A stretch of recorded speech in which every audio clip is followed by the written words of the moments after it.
recently with Sarah Rosenbaum, a professor of health law and policy at George Washington University Milken Institute School of Public Health.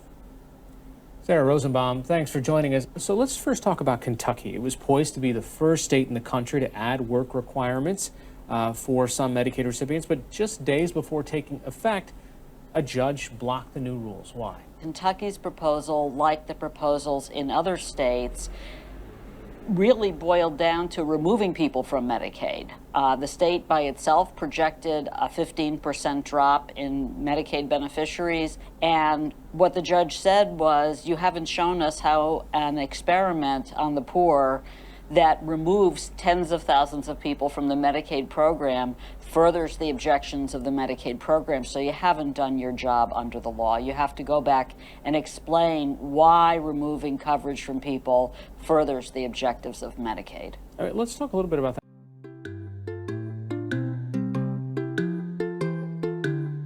Boil down to. Boil down to. Boil down to.